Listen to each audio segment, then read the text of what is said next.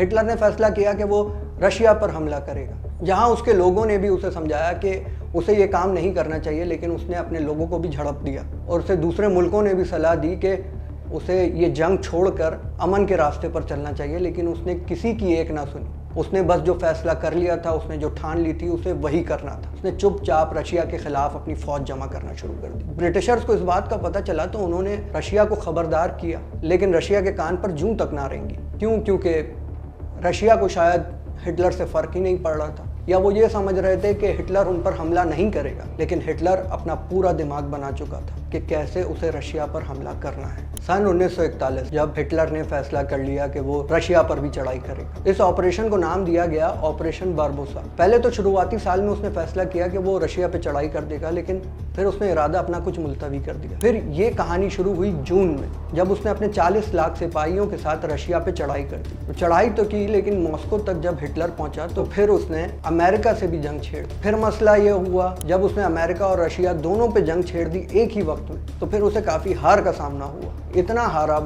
ہارا کہ اسے بنکر میں پناہ لینے کی ضرورت پڑ گئی۔ وجہ ساری یہ تھی کہ جب اس نے رشیا پہ چڑھائی کی تو رشیا میں تھی کافی سردی، جس سردی کی وجہ سے جرمن سپاہی وہاں ٹک نہیں سکے۔ پھر کیا تھا کہ ویسٹ اور ایسٹ، مشرق اور مغرب، دونوں سے ہی ہٹلر پر حملہ ہونا شروع ہوا۔ ہٹلر پر اتنا حملہ ہوا کہ وہ بنکر میں جا کر چھپ گیا، اور اس کے آخری دن اسی بنکر میں گزرے۔ ہٹلر کو سمجھ آ چکا تھا کہ وہ اب نہیں بچے گا۔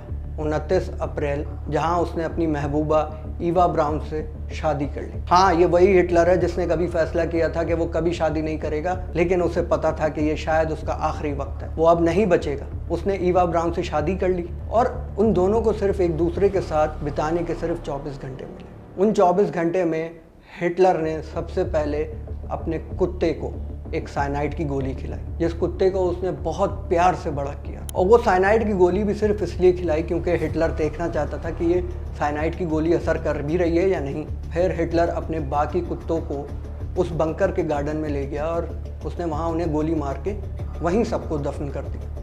ایوا براؤن جو کہ ایوا ہٹلر بن چکی، وہ اور ایڈولف ہٹلر، یہ دونوں بنکر کے ایک کمرے میں چلے گئے۔ جانے سے پہلے